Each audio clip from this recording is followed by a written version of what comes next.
तो वो एसपी साहब इस केस को जो है बहुत हल्के में ले रहे हैं। सिक्योरिटी की मांग करी थी, एसपी साहब से मिला था मैं। बोले आगे भाई तू नाम बता किससे खतरा है तेरे को, ये है करीब खतरा था। ये इसका तो गैंग बहुत बड़ा है ना, ये लड़के का है। मेरे को डीएसपी बनना है। हाँ, इस घटना की शिकार तो मैं भी हुई हूँ, पर मैं ये चाहती हूँ किसी और तनिष्का के साथ ऐसा ना हो। मेरी प्रशासन से यह एक बार है जी, कि इस कड़ी से कड़ी सजा देनी चाहिए, अब जो मेरी बेटी आराम से ज़िंदगी जी सके। तो उन्होंने मेरे को बताया कि भाई इसके जो साथी हैं साहिल के, वो अब भी जो है ना हमारे घर पे आसपास घूमते रहते हैं और हमारे को कोशिश करते हैं कि हमें धमका डरा के और इस केस से साहिल को निकलवा दें। हमारे नो भीतरले नो डर रहे जी, कभी दाई बाई तो और भी कोई होना पड़ोस में हो कोई या स्त्रियाँ में हो चुकर दे तो डर रहा है हमने इसलिए। और हम इसके रिगार्डिंग इनकी बहुत हेल्प कर रहे हैं कि इनको एक तो पुलिस प्रोटेक्शन दिया जाए। नमस्कार, डिजिटल मूवी में मैं पायल आपका स्वागत करती हूँ। बेटी की शादी का दिन एक माँ बाप के लिए उसकी जिंदगी का सबसे यादगार व सबसे खास दिन होता है। हर माँ बाप अपनी बेटी को दुल्हन बनता देखना चाहते हैं और यही सपना था इस दुल्हन के माँ बाप का भी, जो उन्होंने पूरा भी किया। लेकिन एक फोन कॉल ने उनके इस हसीन सपने को एक डरावने सपने में तब्दील कर दिया। यह किस्सा है उस दुल्हन का जिसकी शादी का लाल जोड़ा खून से सन गया। दिल में डीएसपी बनने की चाह, किरण बेदी की राह पर चलने का सपना। कुछ ऐसी ही कहानी है रोहतक की बहादुर बेटी तनिष्का की। जी हाँ, 1 दिसंबर 2021 को रोहतक में हुए दुल्हन गोलीकांड से आप सभी भली भांति वाकिफ हैं।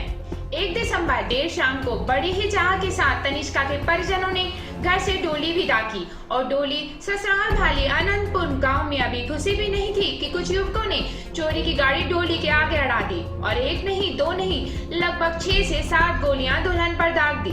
दुल्हन ससुराल पहुंचने के बजाय अस्पताल पहुंच गई और कई दिनों तक जिंदगी और मौत से लड़ी। फिलहाल तनिष्का घर आ चुकी है, लेकिन रोहतक की बहादुर बेटियां अभी भी खतरों से खेल रही है, क्योंकि इसके शरीर में अभी भी 5 गोलियां मौजूद हैं। जानकारी के लिए आपको बता दें कि इस मामले में मुख्य आरोपी साहिल समेत 5 आरोपियों को गिरफ्तार किया जा चुका है। तो वहीं तनिष्का के परिजनों का कहना है कि उनको अभी भी जान का खतरा है। तो आइए अब हम आपको मिलवाते हैं तनिष्का से, उसके परिजनों से और उसके वकील से। 1 दिसंबर 2021 की रात जो दुल्हन गोलीकांड आप सबको याद होगा, उस गोलीकांड ने इस परिवार की ज़िंदगी बदल के रख दी। तो अभी हम मौजूद हैं तनिष्का, जो पीड़ित तनिष्का हैं, उनके पिताजी और परिजनों के साथ। तो सबसे पहले हम इनसे जानेंगे कि उस दिन हुआ क्या था। 10:30-11 बजे की बात है। और तो वो शादी तो निमटकर आए थे, तो फिर आने के बाद में फ़ोन आया था आके वही इस तरह से ये गोली चला दी, वो हो गया। और तो फिर हम गए थे, तो फिर वो रोहतक पीजीआई में ले जा रहे थे, तो फिर वहाँ पर ये देखा था कि भाई इस तरह से गोली मार दी है। तो ये सारी घटना आपके सामने ही हुई थी? नहीं, हमारे सामने नहीं हुई, हम तो यहाँ पर सापला में थे ना। तो उसके बाद आपने जो यहाँ से रेफर किया गया, शायद मेदांता भी उन्हें रेफर किया गया था उस। हाँ, इस 8 तारीख ने शाम ने लेकर गए थे हम वहाँ पर मेदांता में। यहाँ पर पहले पीजीआई था जी। तो उसके बाद अभी जो आपकी बिटिया है वो घर पर स्वस्थ होकर आई है? हाँ, अब घर पे है। ये भी वो 11 तारीख ने ले गए थे मेदांता में, जी।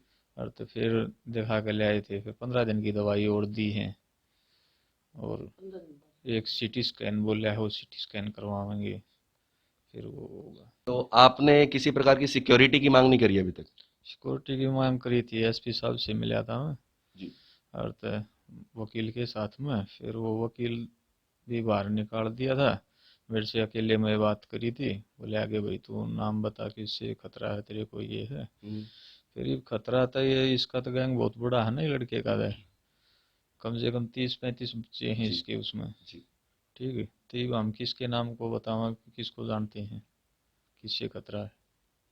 कोई अकेला थोड़ी ना है, वो तो पूरा गैंग बना रहा है। तो फिर उसके बाद सिक्योरिटी के लेकर वो क्या बोले एसपी?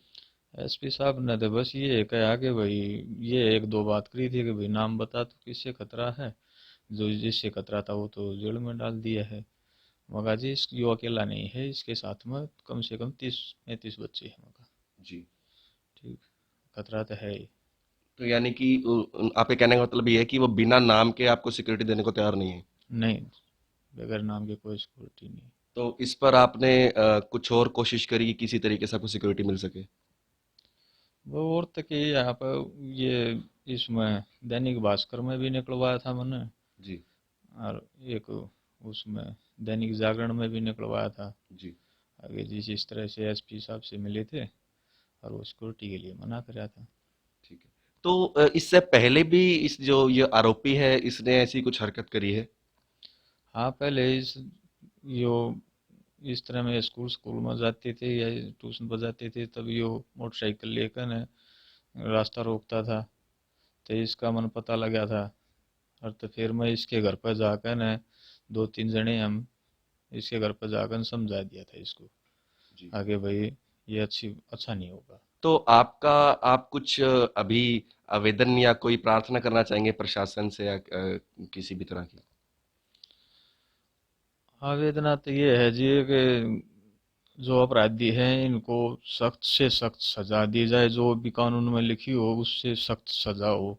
हम एसपी साहब से प्रार्थना करना चाहेंगे कि भाई हमें जल्द से जल्द सिक्योरिटी दी जाए, और हमने अपनी जान का खतरा है, इसके मतलब इसका गैंग बहुत बड़ा है।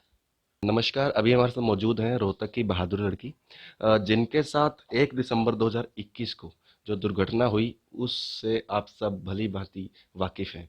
तो अभी हम इनसे बात करेंगे। तो तनिष्का, आप अभी कैसे हैं? जी मैं ठीक हूँ अभी भैया।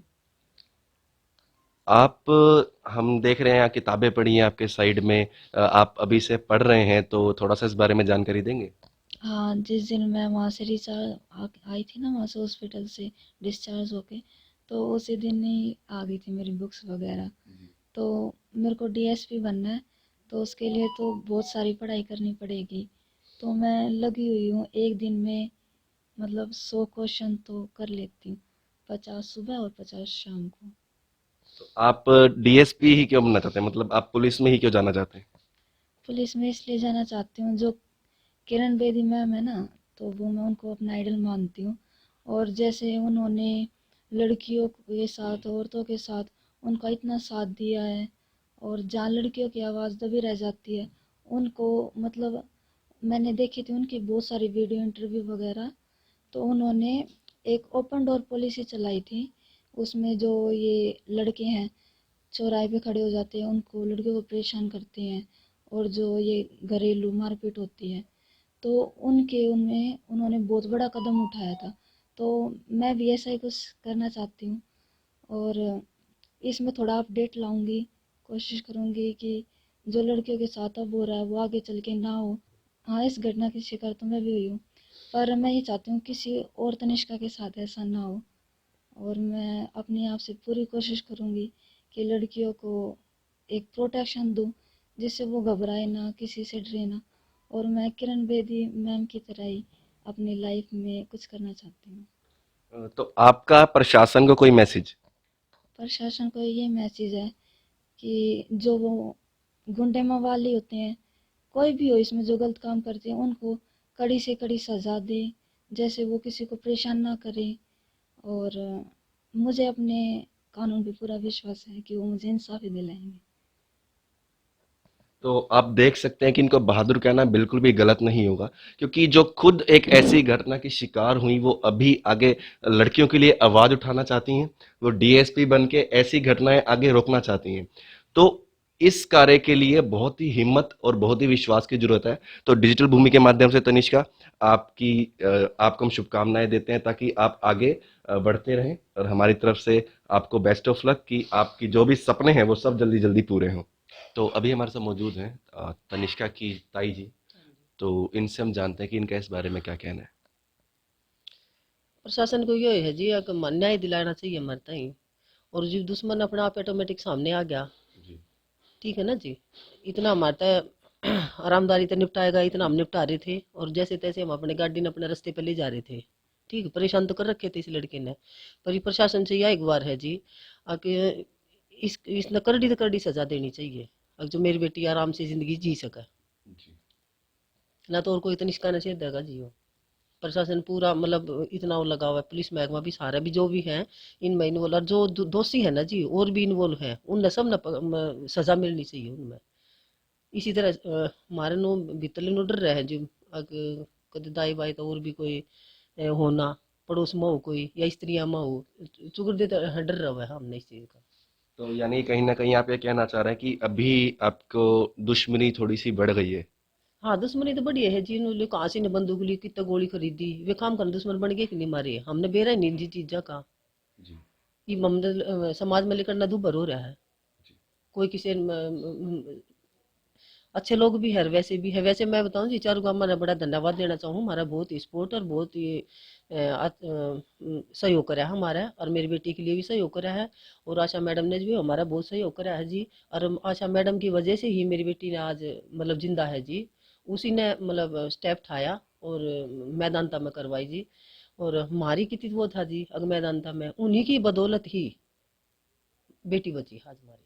तो हमें पता लगा है कि आपके यहाँ पे सांसद जो हैं रोहतक से डॉक्टर अरविंद शर्मा वो भी पहुंचे थे, तो आप कुछ बता पाएंगे उनसे क्या बातचीत हुई थी और क्या? हाँ वो आए थे जी, और क्या नाम है हाल चाल पूछने आए थे कि, लेकिन उनने कोई आश्वासन नहीं दिया किसी चीज़ का भी, भाई लड़की को मैं किसी चीज़ की हेल्प देंगे या भाई पढ़ाई में लिखाई में, या भाई लड़कों के मतलब किसी तरह की उसने कोई हेल्प का नहीं वो दिया था आश्वासन। जैसे ही मैदान बस यूं तो पूछा था अगर भाई रोहतक से आप क्यों ले गए, मगर सर रोहतक में आपने एक बार आकर देखा होता लड़की को, उसकी हालत को देखते ना तब बात करते आप, अगर भाई हमने उठाना ठीक था या नहीं उठाना ठीक था, बच्ची हमारी थी, हमें पता था ना भी इसकी कंडीशन क्या है क्या नहीं है। जी इसको बेड शोर होना शुरू हो गए थे और पूरे शरीर के अंदर सोई वगैरह आ गई थी जी, जी और इसकी आंखें भी बिल्कुल बंद हो गई थी, मतलब दिखाई नहीं दे रही थी, सोई आ गई थी इतनी से, और ये जो ओके। गले में है ना जी यहाँ से इसका मुआद आना शुरू हो गया था, अच्छा अच्छा तब उठाया था जी वहाँ से हमें। तो वो इस बात में थोड़ा वो कर रहे थे कि वैसे हेल्प हमें सरकार की तरफ से कोई नहीं मिली है जी। अपने दीपेंद्र हुड्डा ने इन्होंने और आशा मैडम ने जी मुख्यमंत्री की जो मिसेज है आशा मैडम जी, उन्होंने हमारी खुल कर मतलब लड़की का उन्होंने बोले जी देखो हमने इसमें राजनीति करनी नहीं है और लड़की की जान बचाओ जी, आप पहले लड़की की जान बचाओ, हम आपके साथ हैं। देखिए, एक सांपला से जो है तनिष्का लड़की थी जिसकी शादी गांव भाली आनंदपुर में तय हुई थी, और उसकी शादी होने के बाद वो उसकी डोली उठा के जो है उसका हस्बैंड अपने गांव में ले जाने लगा, तो गांव में पहुंचने से पहले ही मंदिर के पास उसके 3 व्यक्तियों ने जो है हमला कर दिया और उसकी गाड़ी को रुकवा के और उसके हस्बैंड को और जितने भी साथी थे उनको बाहर निकाल दिया, और दुल्हन को काफ़ी सारी जो है गोलियां मारी और उसको घायल कर दिया पूरी तरीके से। तो इसमें अभी तक कितने एक्यूज्ड जो हैं वो गिरफ्तार हो चुके हैं और पुलिस के द्वारा आपको कुछ जानकारी हो, क्या कार्रवाई अभी तक की जा रही है? पुलिस से हमने जो जानकारी उपलब्ध हुई है उसके अनुसार उसमें 5 एक्यूज को जो है गिरफ्तार किया जा चुका है, जिनमें मेन जो एक्यूज है वो साहिल नाम का लड़का है जो उस दुल्हन से ज़बरदस्ती से शादी करना चाहता था और उसकी शादी दूसरी जगह हो गई थी, इसी वजह से उसने उस पर हमला करके उसको घायल किया था। सुनने में आ रहा है कि ये जो एक्यूज्ड है मेन साहिल, ये पहले भी इस पे कुछ केसेस चल रहे हैं और ये थोड़ा क्रिमिनल प्रवृत्ति का है। जी हाँ, ये बहुत ही क्रिमिनल प्रवृत्ति का व्यक्ति है, इस पे काफ़ी सारे केसेस पहले भी चले हुए हैं, ये समाज में एक नासूर की तरह बना हुआ है। तो अभी आप बता सकते हैं कि जो 5 एक्यूज्ड पुलिस ने गिरफ्तार किए हैं तो उन पर कौन कौन सी धारा के तहत जो है केस दर्ज हुआ है? देखिए, मेन धारा जो है 307 आईपीसी है, 341, 34, 25 आर्म्स एक्ट और 379 379 पी आईपीसी। तो इस केस में मेन जो रोल था जो आया सबके सामने 3 का था, लेकिन आप बता रहे हैं कि 5 बंदे उठाए गए हैं, तो वो जो बाकी 2 हैं उनके बारे में बता सकते हैं वो दोनों कौन है? देखिए, 2 जो बंदे हैं वो आपराधिक षड्यंत्र में शामिल थे, इन्होंने 5 व्यक्तियों ने एक आपराधिक षड्यंत्र के तहत इस तनिष्का लड़की पे हमला किया था।